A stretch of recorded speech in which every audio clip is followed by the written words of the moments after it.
Buenas tardes. Bienvenidos y bienvenidas a todos y todas. Tenemos una sesión hoy muy particular, en el sentido de que tenemos una conferencia dentro del ciclo de los seminarios de Liesa, de estos ciclos periódicos, pero también aprovechamos esa conferencia para otorgar el premio de la Revista Internacional de Sociología al mejor artículo 2020. Tenemos con nosotros pues al vencedor, al ganador del premio al mejor artículo de la RIS, Juan Ignacio Martínez Pastor, con un artículo titulado Origen social y paro, importa la ocupación de los padres para evitar el desempleo. Un artículo que se publicó en la RIS en el volumen 78, en el número 3, en el año 2020. Este artículo es disponible en línea, como todos los artículos de la RIS, y os invitamos pues a consultarlo y a leerlo, sobre todo para el público que no está con nosotros hoy, pero que sí que podrá ver o oír la conferencia en streaming, y por tanto agradecemos también a los que nos van a escuchar, ¿no? Y a seguir luego en el streaming. Voy a decir algunas palabras muy breves sobre la RIS, la Revista Internacional de Sociología, para los que no la conocen. Decir que desde el año 92 pues la revista la gestiona el IESA, con un consejo de redacción de sociólogos y científicos sociales de toda la geografía española, un consejo de redacción que se renueva cada 4 años y que se renovará a final de este año. La revista es una revista con 4 números al año y en general con un monográfico, un número temático. Quisiera también aprovechar para disculpar al actual director de la revista, Ernesto Ganuza, que no ha podido asistir al acto.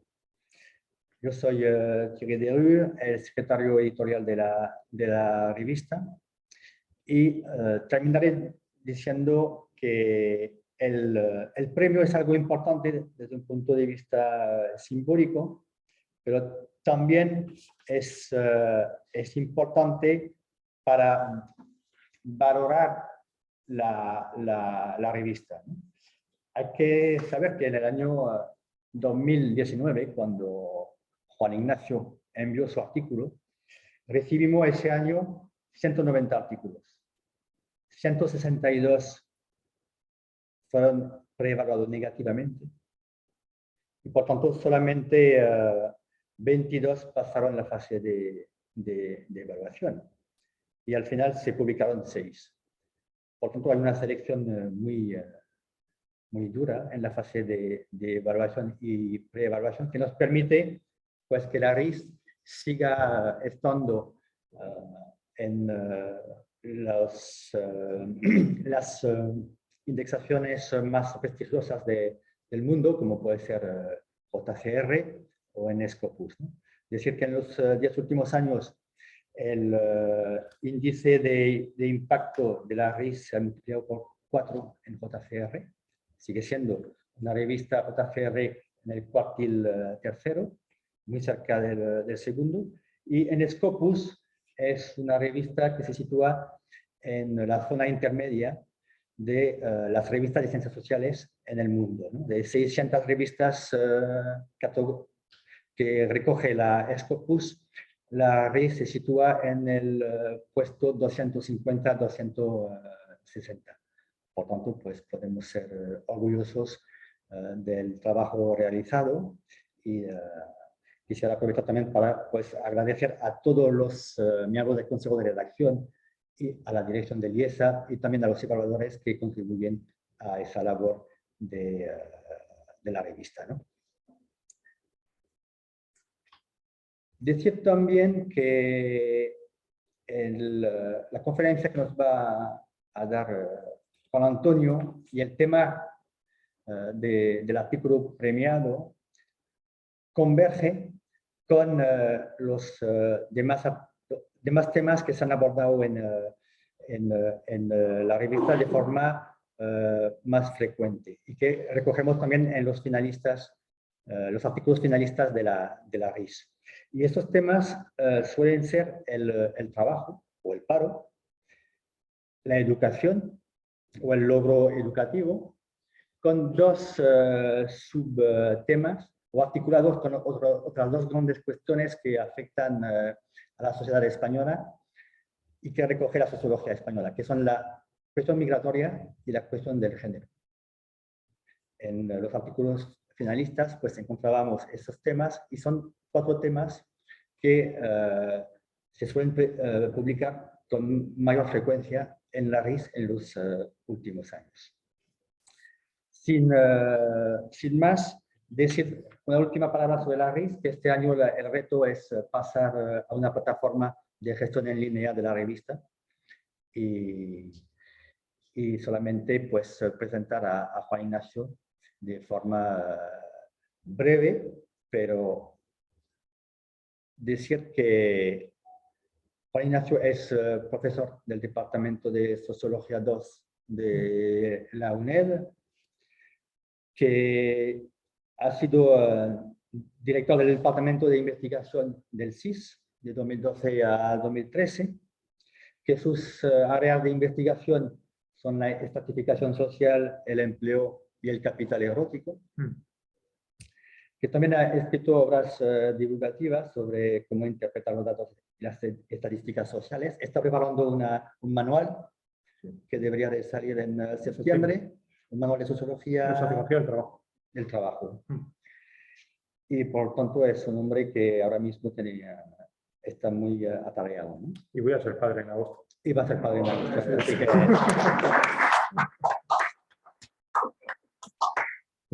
Y terminaré pues diciendo que ha participado también en numerosos proyectos de investigación. Y le dejo la palabra durante media hora. Sí. Antes de pasarle la palabra, le vamos a dar el certificado, ¿no? Para que conste en imágenes la entrega. Pues nada, Juan Ignacio, como secretario de la RIS,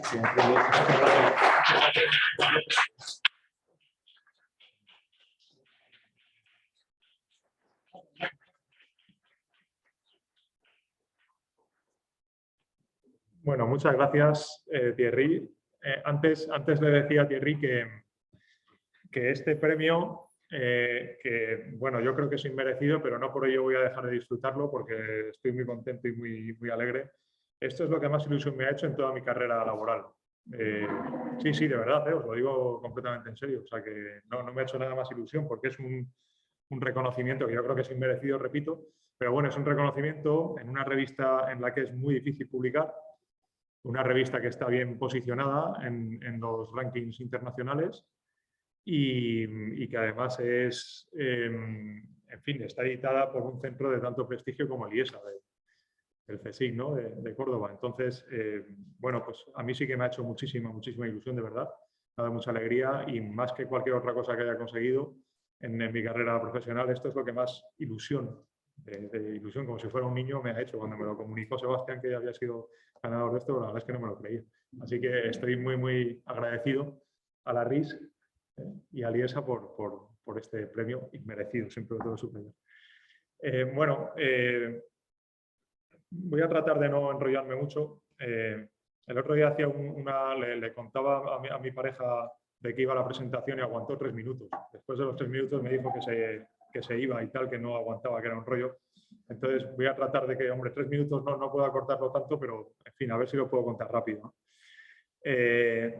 Bueno, de las clases sociales se habla poco. Bueno, en los medios de comunicación es normal, en la sociedad, pues hombre, la gente tampoco es que esté hablando mucho de las clases sociales. Se tiene más o menos un concepto de lo que son las clases sociales, las diferencias, etcétera, etcétera, pero no. Y esto es lógico. Pero en el mundo académico no se habla demasiado de las clases sociales. Yo creo que han hecho fortuna en las últimas décadas conceptos pues, como la sociedad del riesgo de Ulrich Beck o la modernidad líquida y todo eso, y el paso también de la sociedad industrial a la postindustrial, parece que se ha diluido esto de las clases sociales, ¿no? Y si hablamos de clases sociales de origen, ya ni os cuento, o sea, de la clase social de origen no habla ni Dios, salvo algunos en estratificación social, muy poquitos, yo de vez en cuando solo, tampoco es que esté todo el día hablando de esto.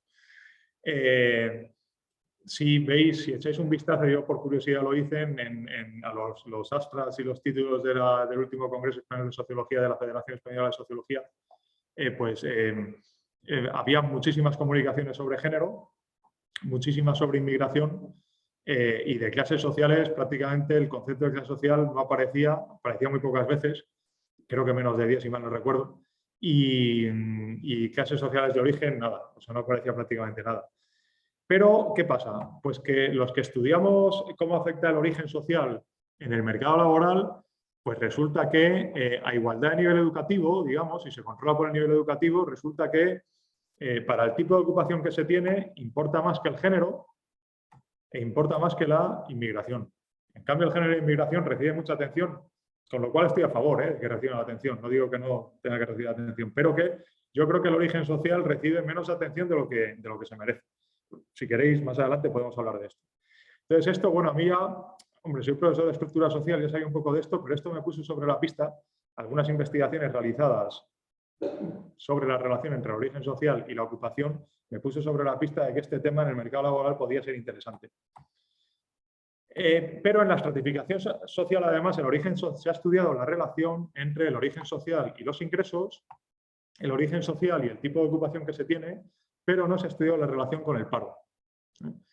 ¿Por qué? Bueno, hay varios motivos. El origen social, para empezar, es difícil tener datos sobre la ocupación de tus padres cuando tú tenías 16 años. O sea, normalmente son las encuestas, es difícil de preguntar, no se pregunta, si se pregunta es difícil la codificación, etcétera, etcétera. Así que hay una escasez de datos sobre eso.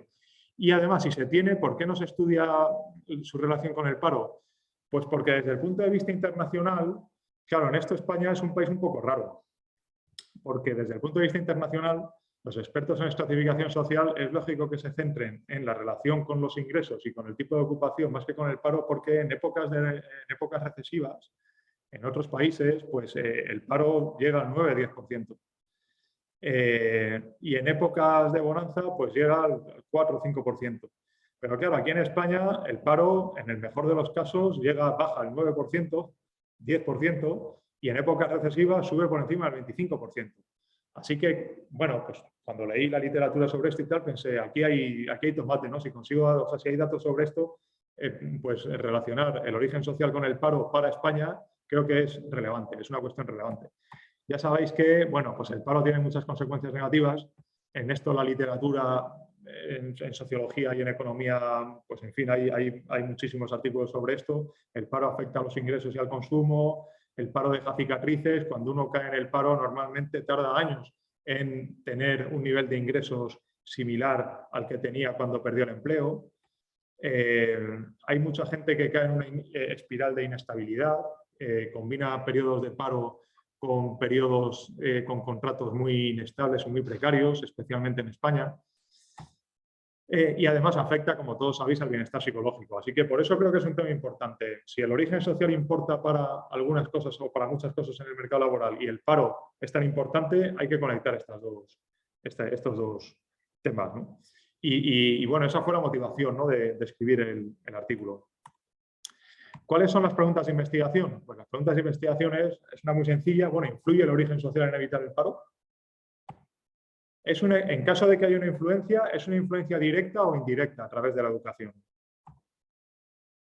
Y la tercera pregunta es si influye el origen social de la misma manera en los individuos con diferentes niveles educativos.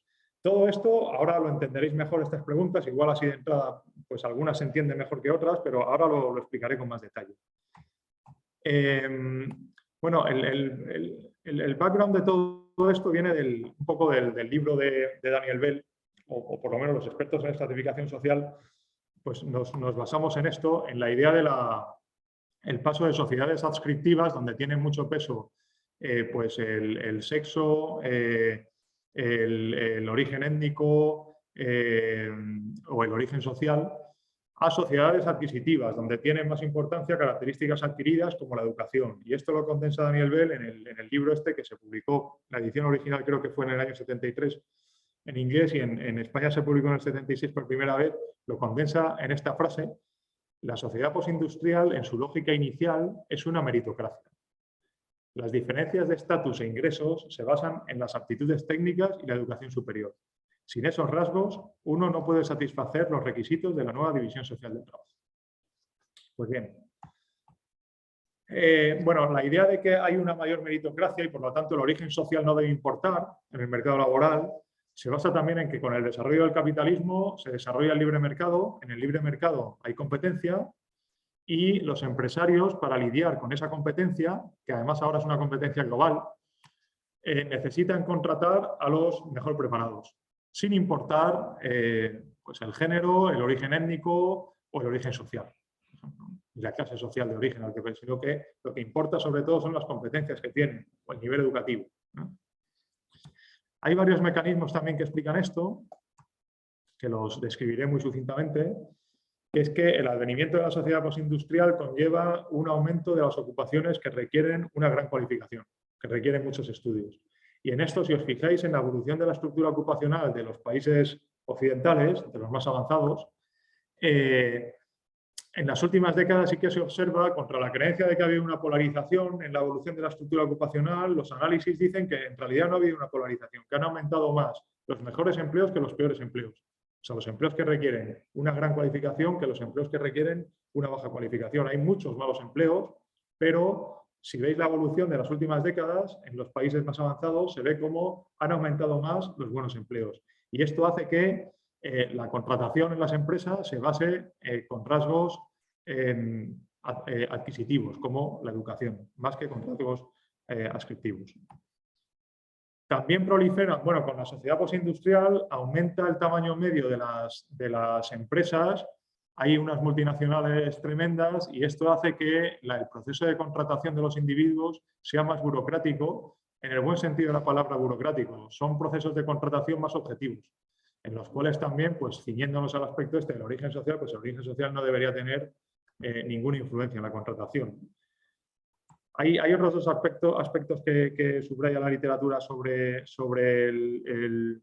pues la menor influencia del origen social en la contratación de los individuos, que es la gran movilidad geográfica de los trabajadores y la expansión de una ideología igualitaria que hace que esté muy mal visto pues, contratar a alguien por ser el hijo de o por venir de una familia o por tener un contacto tal. O sea que todo esto es la teoría, pero la teoría nos dice esto, ¿no? Que hay procesos sociales que van en contra del peso del origen social sobre el mercado laboral. Bueno, ¿cuál es la hipótesis que me planteo? La primera es que el origen social puede influir en el paro directamente si, en caso de que se comparen individuos con las mismas características como el sexo, la edad, el nivel educativo o la ocupación, el de origen social bajo tiene una mayor probabilidad de sufrir el paro que el de origen social alto. ¿De acuerdo? En definitiva, si una de las grandes premisas de la sociedad meritocrática se cumple y la educación es el gran mecanismo que iguala oportunidades, el origen social no debería importar para estar en el paro una vez que se tiene en cuenta el nivel educativo de los individuos. Esta es la hipótesis 1A, que digamos que es una versión débil de la meritocracia. Es una versión débil porque esta hipótesis no se mete en si influye, de momento, luego ya lo voy a analizar, pero esta hipótesis digamos que no se mete en la influencia del origen social en los niveles de estudio, sino que dice, bueno, a igualdad de nivel educativo, el origen social no debería influir en la ocupación que uno tenga. En este caso en el paro, analizo el paro. O sea, que digamos que aquí compruebo una hipótesis débil, una hipótesis de la meritocracia débil. Pero el origen social también puede influir indirectamente a través de la educación. Si, por ejemplo, los hijos de las clases altas van más a la universidad, tal y como sucede en España, ser universitario reduce bastante la probabilidad de estar parado, el origen social estaría operando indirectamente sobre el paro mediante el acceso a la educación superior. Esta es la hipótesis 1b. Así que, en definitiva, el artículo se centra en estudiar el efecto del origen social sobre el paro, pero más en concreto en esta segunda parte, que es que el origen social puede afectar indirectamente sobre el paro a través de la educación. Si una vez que tenemos en cuenta el nivel educativo de los individuos sigue habiendo una influencia del origen social sobre el paro, puede decirse que no se cumple ni siquiera la versión débil de la meritocracia, ¿no? Así que el artículo va sobre todo de esto, ¿no? Bueno, ¿qué se sabe de la literatura sobre la relación entre el origen social y el mercado laboral? Según las investigaciones que se han hecho, existe una meritocracia, el origen social no influye para nada en el tipo de ocupación que se tiene. Pues no, la verdad es que no hay meritocracia. Sigue habiendo un efecto directo del origen social sobre el tipo de ocupación que uno logra. Sobre esto hay muchas investigaciones y relativamente recientes, además, de 2015 a esta parte se ha seguido investigando sobre esto, ¿no? Aunque es verdad que una investigación también muy reciente, de 2017, de Sullivan y otros, no encuentran un efecto directo del origen social sobre el tipo de ocupación si se controla por el desarrollo cognitivo, por el tipo de escuela al que se va, por la institución en la que se estudia, por el campo de estudio que uno elige, etc. O sea que esto es una cosa a tener en cuenta sobre los resultados que yo voy a mostrar ahora, porque no tengo tantos datos como para incluir estas variables en los análisis, y los estudios que han determinado que la meritocracia no existe tampoco tienen con este detalle los datos. Así que esto es una cosa a tener en cuenta. Evidentemente, claro, yo cuando leo este tipo de artículos que influye el tipo de escuela, institución, etcétera, la influencia del origen social es claramente indirecta a través de la escuela. O sea, los hijos de los de la clase alta van a instituciones y tal más prestigiosas, etcétera, etcétera, y luego encuentran mejor empleo. Según la literatura, ¿cuál es el efecto directo del origen social en España? Pues algunas investigaciones recientes han encontrado que es notable cuando se analiza la relación entre origen social y el estatus socioeconómico y los ingresos individuales y del hogar. Estas son investigaciones de 2016 y 2017. Julio Carabaña, Rodríguez Menés y Echevarría antes hallaron una relación modesta, digamos, entre el origen social y el estatus, y además veían que disminuía este efecto entre generaciones.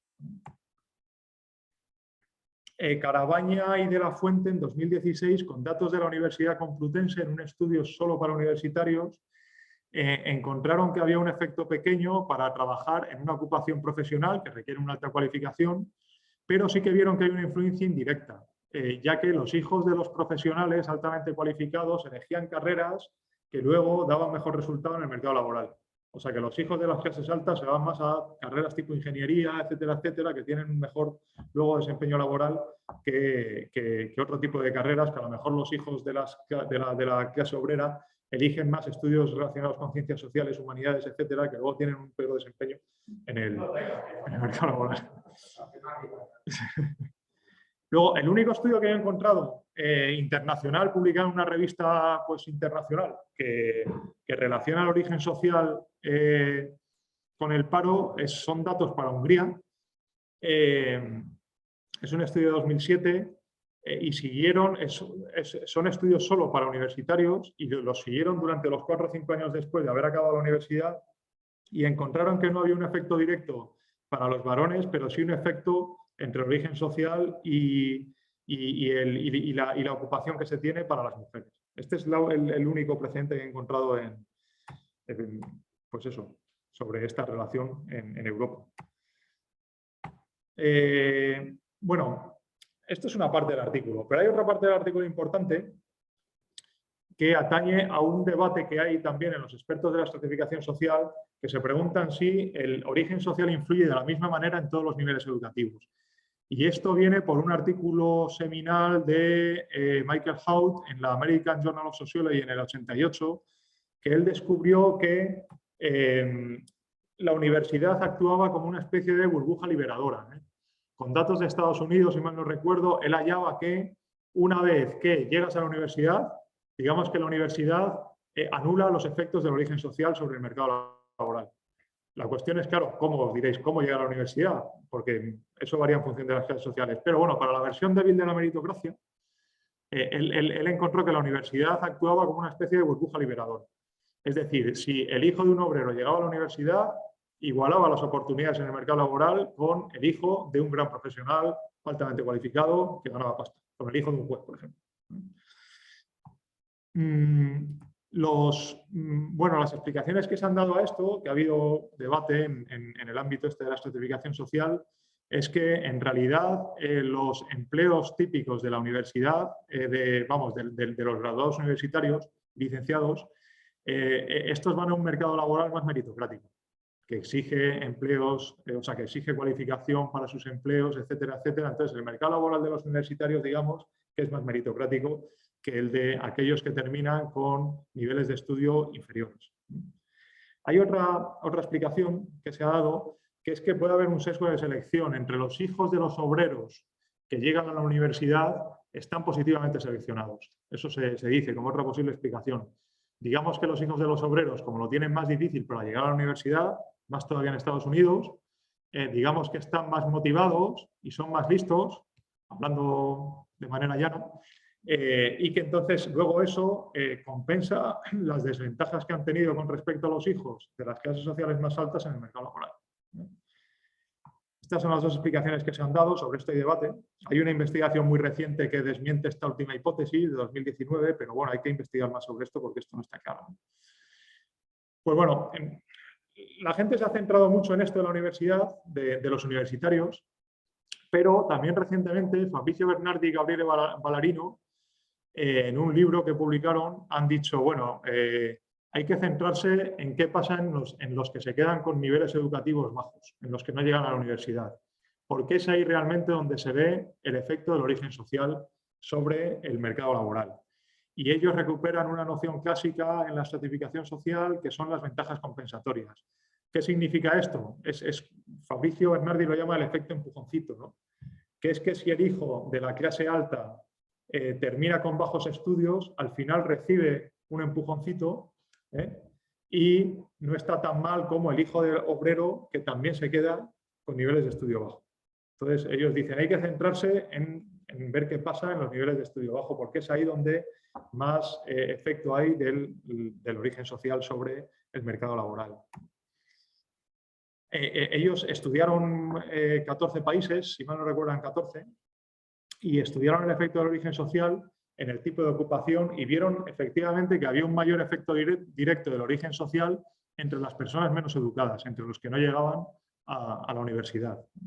Excepto en Holanda, en Estados Unidos y en Hungría, que tenían una forma de U. Esto significa que hay gran efecto del origen social, tanto para los universitarios como para los que tienen menos niveles de estudio, y que en los niveles intermedios el efecto del origen social no existía. También estudiaron los ingresos y aquí vieron un mayor efecto directo entre los más educados. O sea que aquí, digamos que la noción de ventaja compensatoria no funcionaba tanto.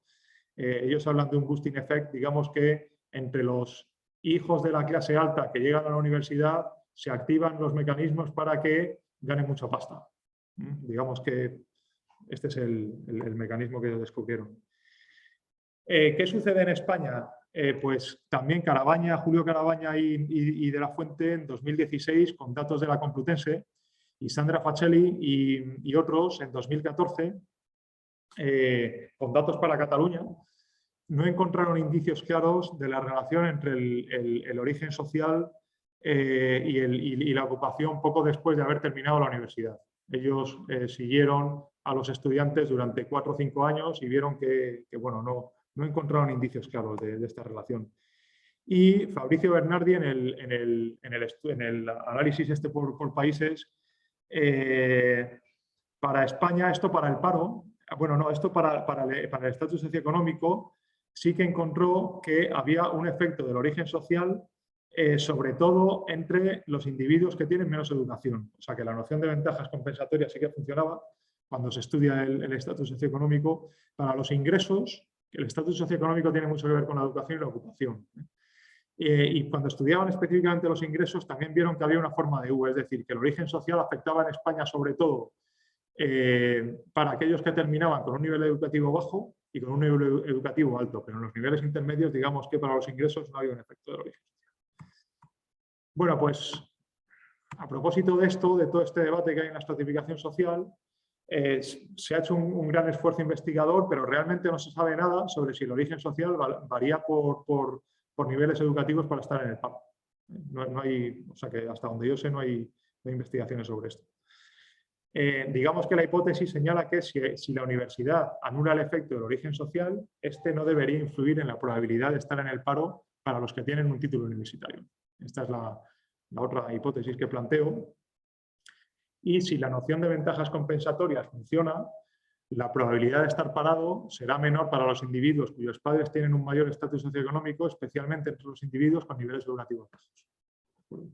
Estas son las hipótesis, ahora con los resultados pues, se entenderá mejor, ¿no? ¿Qué datos usé para esto? Pues el CIS en febrero de 2013 afortunadamente empezó a preguntar en todos sus barómetros por la ocupación del padre y de la madre cuando el entrevistado tenía 16 años. Y esto, pues gracias a esto se siguió hasta unos años después. Yo pude juntar ficheros hasta septiembre de 2017, con lo cual utilicé 49 barómetros, que bueno, son muchísimos casos. Había 76.728 personas activas, pude utilizar datos para 71.763 individuos.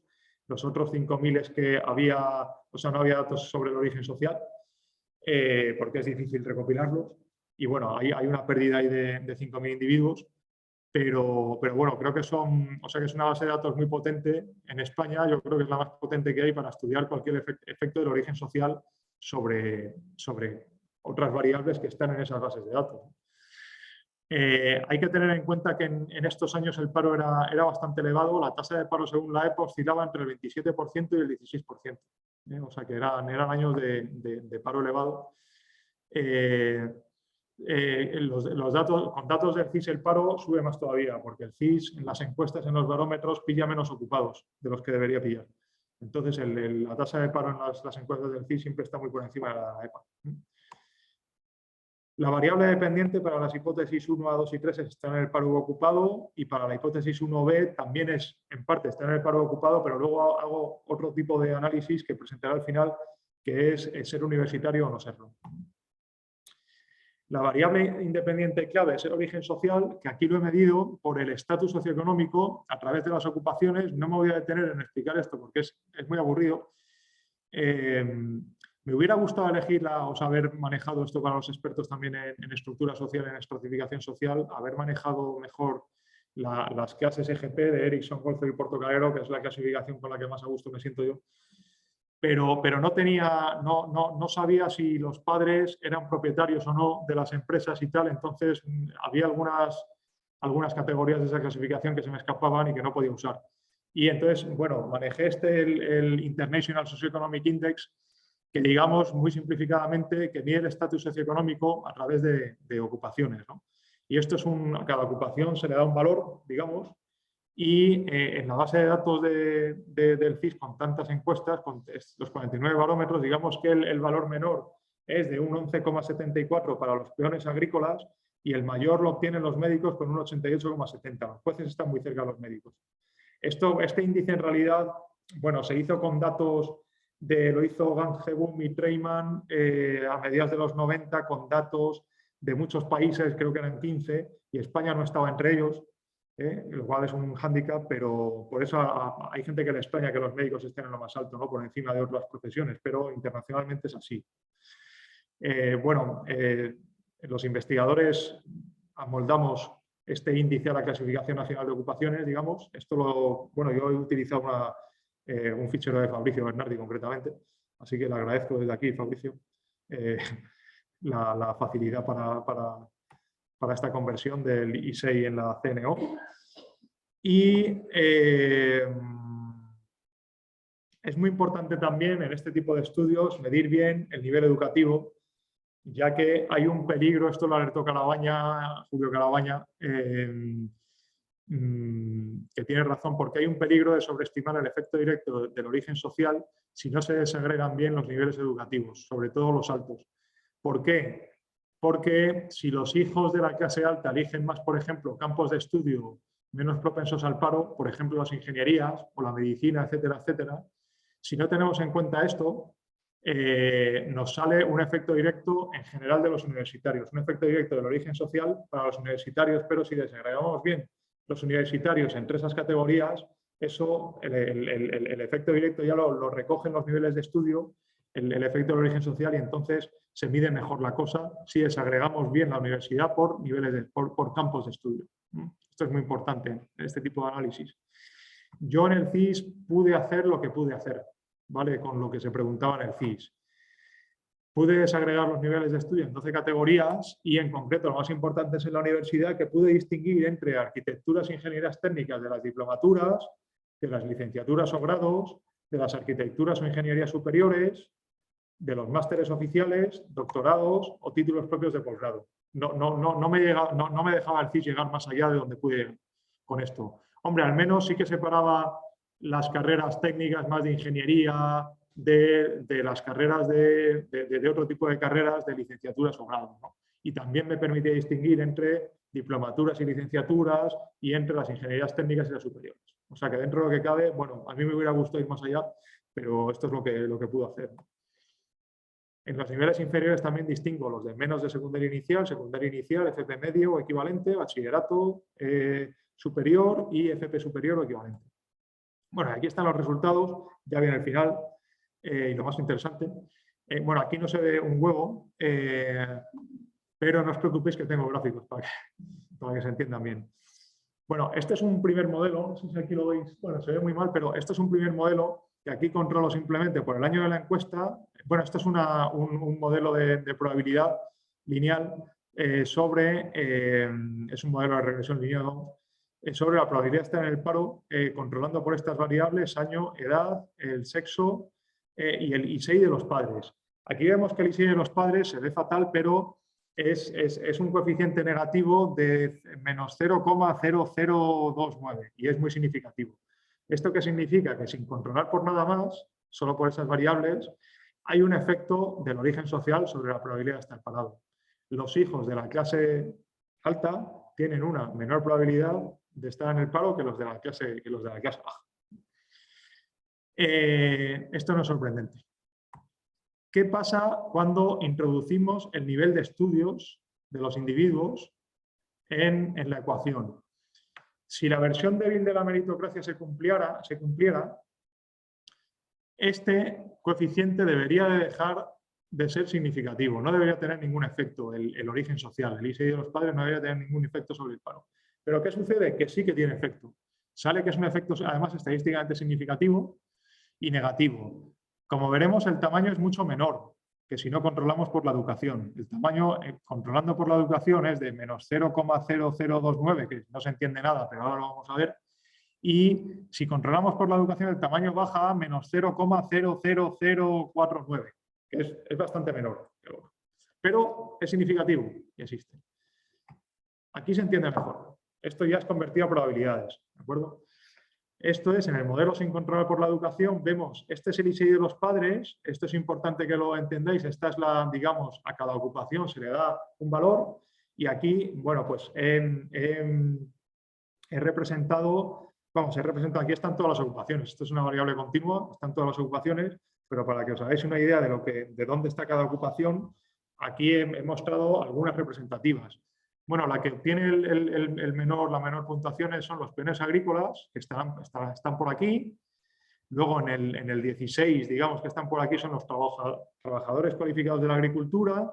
En el 25 que están por aquí, los albañiles y camareros. En el 29 son los tenderos, 37 policías, 51 contables, 58 asistentes administrativos, 65 directores de empresas de servicios profesionales, 71 profesores de primaria, 79 ingenieros, excepto algunos, 82 profesores de secundaria, 85 jueces, magistrados y abogados y fiscales, y en el 89 los médicos. O sea que digamos que cuanto más a la derecha esté aquí, es la clase social, digamos, que más oportunidades tiene, etcétera, etcétera, ¿no? Que más dinero gana, etcétera. Y bueno, aquí vemos cómo claramente los hijos por poner ejemplos extremos, los hijos de los peones agrícolas tienen una probabilidad de estar en el paro del 40%, mientras que un hijo de un juez pues tiene una probabilidad de estar en el paro de en torno a un 18, 17, 18%. Pero controlando por la educación, si aquí la versión débil de la meritocracia se cumpliera, no debería haber. Esta línea debería ser completamente horizontal. No debería haber diferencia en la probabilidad de estar en el paro entre el hijo de un peón agrario y el hijo de un juez. En cambio, sí que hay diferencia. Veis que la pendiente es pequeña, la pendiente no es grande, pero hay diferencia y la diferencia es además estadísticamente significativa, incluso contando con los márgenes de error. Podemos estar seguros, con un 95% de probabilidad, de que las diferencias existen, no solo en la encuesta, sino en el mundo real. ¿Cuál es la diferencia? Bueno, aquí, controlando por, esto significa que a igualdad de nivel de estudios, la probabilidad de estar en el paro para un hijo de un peón agrario es de en torno al 35% y para un hijo de un juez es de en torno a un 32%. Y son, bueno, es un efecto de un 3%, pero es significativo. ¿Qué sucede con la otra parte que os contaba de si el efecto del origen social se anula en los niveles de estudio alto? ¿Es la universidad una burbuja liberadora de ese efecto? Pues vamos a verlo. Aquí he hecho un modelo de interacción entre la clase social de los padres, vamos, medido por el International Socioeconomic Index de los padres con el nivel educativo que uno tiene. He hecho la interacción y esto lo he convertido a probabilidades porque si no, no se entiende nada. Y estas son las probabilidades de estar parado para los niveles educativos superiores. Recordad que para que no haya ninguna influencia del origen social, pues las líneas estas deben ser completamente horizontales. ¿Y qué sucede con estos niveles de estudio? Que son bastante horizontales. Digamos que, incluso teniendo en cuenta los márgenes de error, pues en las ingenierías técnicas vemos cómo la probabilidad de estar en el paro es muy parecida para los hijos de peones agrarios que para un hijo de un juez. Para las diplomaturas igual, esto es, pues fijaos, casi completamente horizontal, o sea que digamos que si un hijo de un peón agrario llega a una diplomatura, tiene la misma probabilidad de estar en el paro que un hijo de un juez. Con la licenciatura o grado no pasa lo mismo porque aquí sí que hay una diferencia significativa si comparamos los extremos. No es muy grande, pero sí que la hay para los licenciados o graduados, que es que los hijos de los peones agrarios tienen una probabilidad de estar en el paro del aproximadamente 21% y los hijos de jueces tienen una probabilidad, digo jueces, médicos, etcétera. Vosotros me entendéis, son profesionales altamente cualificados, etcétera, etcétera. Pues tiene una probabilidad en lugar del 21% de en torno al 17%, 16-17% con márgenes de error. En los ingenieros superiores también se ve que hay una pendiente, aunque aquí los márgenes de error son más amplios, no podemos estar seguros del todo de que esto sea así más allá de las encuestas. En los másteres también hay un poco de pendiente, pero también con márgenes de errores muy altos. Y en el doctorado vemos cómo, bueno, también hay márgenes de errores amplios, pero la recta aquí bueno, casi no tiene pendiente, ¿no? Digamos que en el doctorado sí que no hay una mayor probabilidad de estar en el paro en función de quién eres hijo. ¿Qué pasa con los niveles de estudio inferiores? Vamos a comprobar aquí la hipótesis esta de las ventajas compensatorias, ¿no? ¿Será el efecto del origen social mayor en los niveles de estudio inferiores? Pues aquí tenemos los resultados.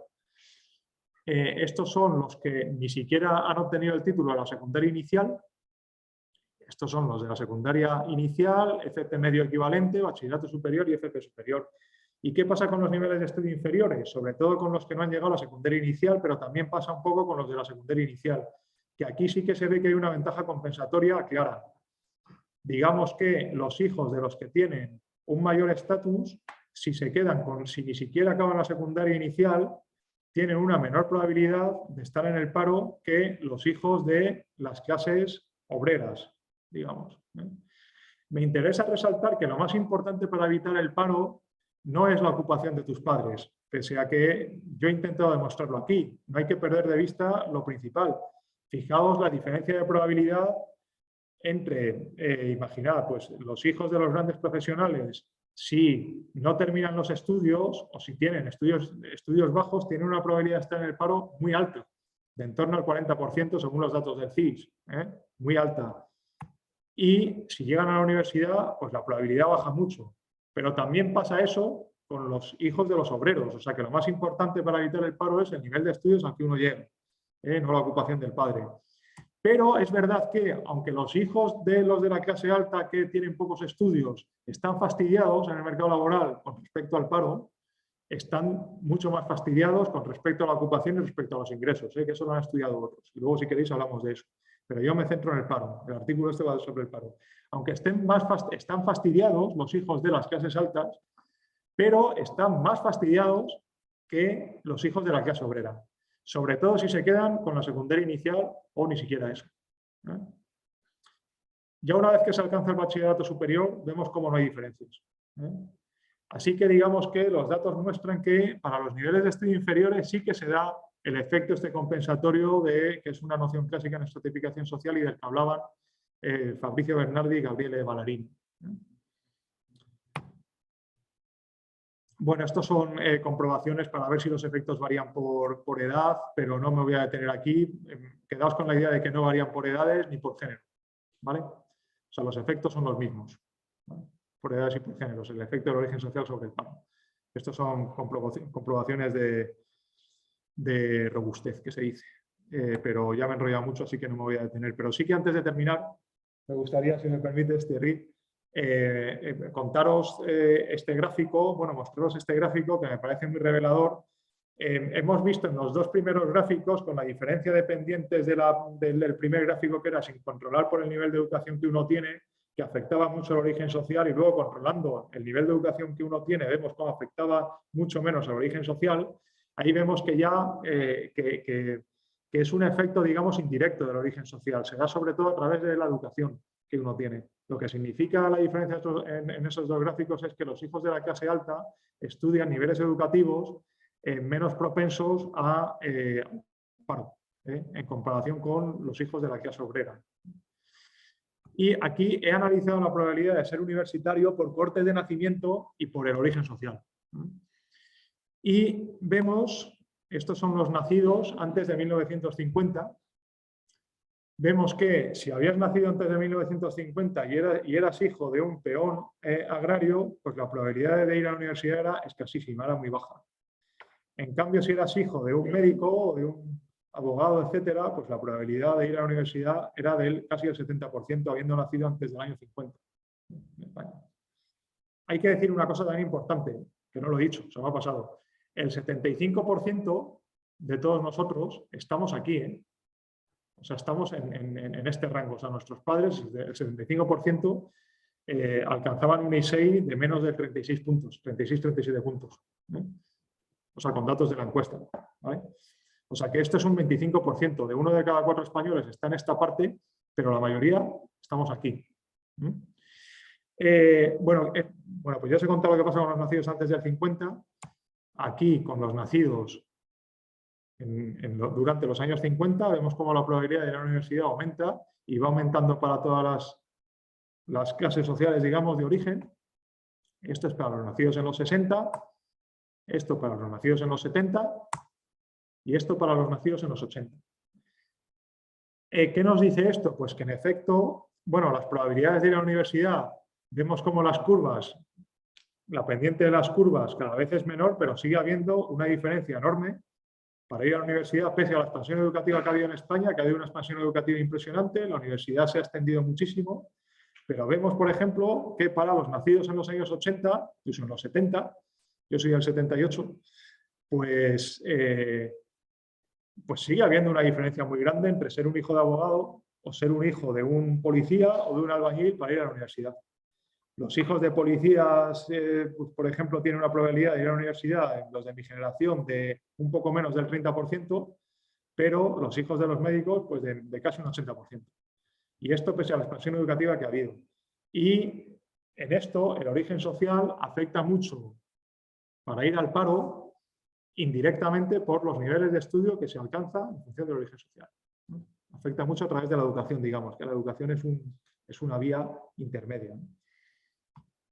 Entonces, se cumple, para ya terminar y para volver un poco a la idea de Daniel Bell, ¿no? De la sociedad meritocrática, etcétera. ¿Se cumple el ideal meritocrático? Pues no se cumple, porque hay un efecto del origen social en el paro y la influencia es notable. No obstante, la mayor parte de esa influencia es indirecta, se produce a través de la educación. Y hay que decir que el efecto es bastante más acentuado en unos niveles que en otros. La ventaja compensatoria es fuerte en los niveles inferiores. O sea que en los niveles inferiores, si uno de clase alta se queda con niveles de estudios bajos, va a estar fastidiado en el mercado laboral, pero va a estar bastante menos fastidiado que los hijos de las clases más altas. ¿Alguna buena noticia para la meritocracia? Bueno, pues por terminar con un poco de optimismo, voy a decir que sí, ya que el efecto directo del origen social sobre el paro es muy modesto a partir del bachillerato. O sea, una vez que los hijos de los obreros logran alcanzar el bachillerato, ahí van a notar ya menos diferencia en el mercado laboral con respecto al paro, ojo, no con respecto al tipo de ocupación y con respecto a los ingresos, con respecto al paro, en comparación con el hijo de un médico, etcétera, etcétera. Así que la versión débil de la meritocracia, subrayo esto muy importante, con respecto al paro, está cerca de cumplirse, la versión débil. Luego, por otra parte, pues el acceso a los niveles educativos superiores todavía sigue habiendo una gran brecha entre unos y otros, pero es verdad que ha aumentado para todos a lo largo del tiempo, que se va igualando muy poco a poco, pero se va igualando por origen social. La brecha sigue siendo grande porque, claro, para esto de ir a la universidad hay tantos factores que atañen a las preferencias, al coste de oportunidad, cierres sociales que puede haber, la cultura en la que te has criado, etcétera, etcétera, que esto es un poco como una caja oscura que no se sabe bien al final la gente por qué va o no va a la universidad. Pero bueno, se va igualando poco, pero se va igualando por origen social y además hay mayores mejoras. Hay más acceso para la clase media y las clases más profesionales y sucede una cosa, que cada vez va a haber más hijos de clase media y clases profesionales por la propia mejora de la estructura ocupacional del país. Y no os doy más la lata, ya me habéis aguantado mucho los que os hayáis leído mi artículo, que habrá sido el colmo, y encima tener que aguantarme a mí media hora aquí o más con el rollo este. Así que os estoy muy agradecido por escucharme y muchas gracias a todos. Muchas gracias.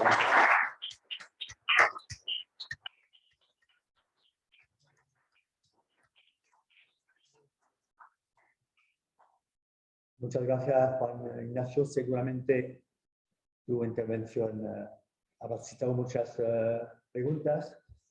Es un tema muy importante en España, el país que es afectado por el paro.